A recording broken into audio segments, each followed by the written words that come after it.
I am suggesting to you that Africa is not going to grow as long as you who are in positions of leadership have perfected the art of appealing to the stomachs rather than the minds of the men and women that you lead. I'm suggesting to you that Africa is not going to realize our potential as long as we continue to conduct the politics of money and money bags, not the politics of ideas.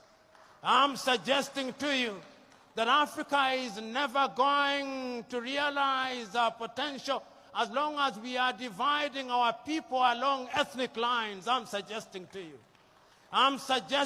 you that as long as you who are in positions of honor and privilege are in the business of dividing our people on the basis of religion, Africa is not going to realize our potential.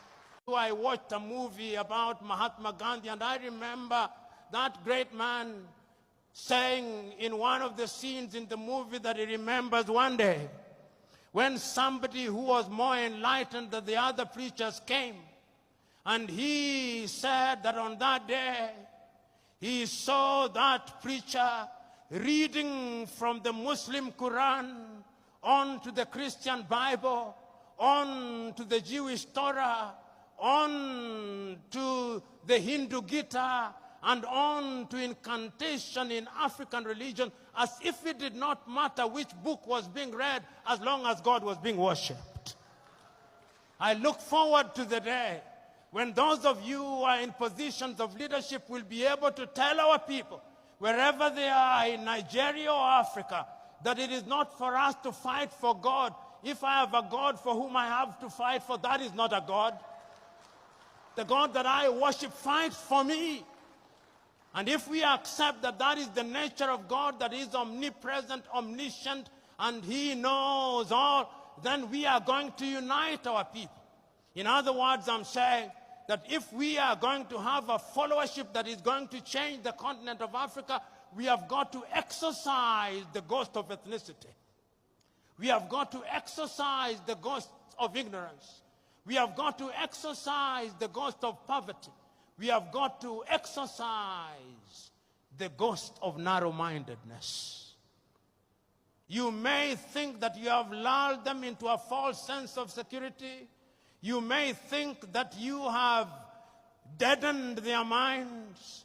But always remember that one day, if you don't do that which is good and right for your fellow men, there is a day of reckoning. There is a day of reckoning. And history has demonstrated that it can come in the twinkling of an eye.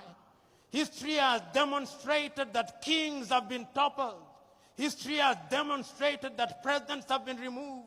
History has demonstrated that great men have been cut down. History has demonstrated that men can rise when they are misled. History has demonstrated that men are indeed capable of rising up.